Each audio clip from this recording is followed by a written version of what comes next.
नमस्कार, मी Manju Kandilwar. By profession मी टीचर आहे. तरी सुद्धा कुठे ना कुठे मनात कॅन्सर हा शब्द ऐकला की नक्कीच भीती वाटते.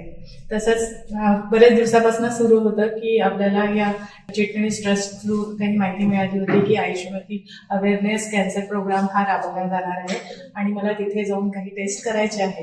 कुठे ना कुठे थोडी भीती साठलेली होती मनात, तरी सुद्धा मनाची तयारी केली आणि आज दिवस आला की आपल्याला निघायचं आहे. सकाळपासून सुरू होतं थोडंसं कुजबूज, अरे यार काय होईल, काय नाही.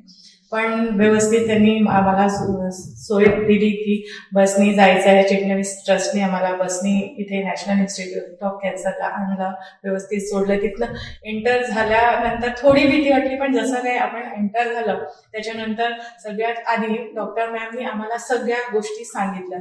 व्हॉट इज द कॅन्सर, काय आहे कॅन्सर आणि तुम्ही त्या कॅन्सरला कसा लढा देऊ शकता, कसे तुम्ही त्याच्यातनं बाहेर निघू शकता. आणि आम्हाला सगळ्यांना माहिती आहे की महिला या आपल्या स्वतःकडे खूप काही लक्ष देत नाही, घरातल्या कामामध्येच सारख्या बिझी असतात, त्यांना स्वतःसाठी वेळ नसतो. पण जेव्हा अशा काही अवेअरनेस प्रोग्राम निघतात तेव्हा आम्हाला असं स्वतःला वाटायला पाहिजे की नाही, खरंच आपण काहीतरी आपल्या स्वतःसाठी थोडा वेळ काढून का होईना जाऊन आपण या सगळ्या गोष्टी केल्याच पाहिजे आवर्जून.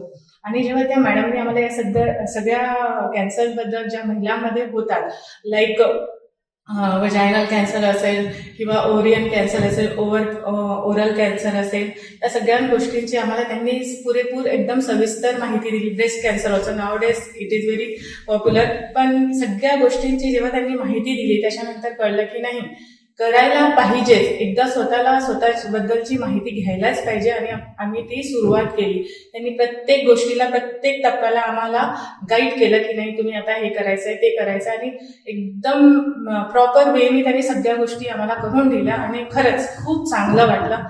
त्यानंतर इथल्या सोयी सुविधा ज्या पण होत्या या इन्स्टिट्यूटच्या, नॅशनल कॅन्सर इन्स्टिट्यूटच्या, त्या खरंच खूप चांगल्या होत्या. आम्ही त्याचा खूप छान लाभ घेतला आणि मी या ट्रस्टला, चिटणीस ट्रस्टला खूप आभार मानते की त्यांनी आम्हाला गाईड केलं. त्याच्यानंतर नॅशनल इन्स्टिट्यूट ऑफ कॅन्सरला पण धन्यवाद म्हणते की त्यांनी आयुष्यवती अवेअरनेस प्रोग्राम जो आहे कॅन्सरसाठी महिलांना उपलब्ध करून दिला. आणि माझी सगळ्या महिलांना हात जोडून विनंती आहे की सगळ्यांनी खरंच समोर येऊन पुढे येऊन सगळ्या गोष्टींचं आपला निदान केलंच पाहिजे. दरवेळेला का होईना पण दर वर्षांनीच, जसं आपण प्रत्येक आपल्या घरच्या लोकांची काळजी घेतो तशाच प्रमाणे स्वतःचीही काळजी घेणं हे खरंच गरजेचं आहे. आणि महिलांनी स्वतःकडे दुर्लक्ष करू नये, कॅन्सरला घाबरू नये आणि समोर येऊन या सगळ्या गोष्टीला सामोरे जावे ही माझी विनंती. धन्यवाद.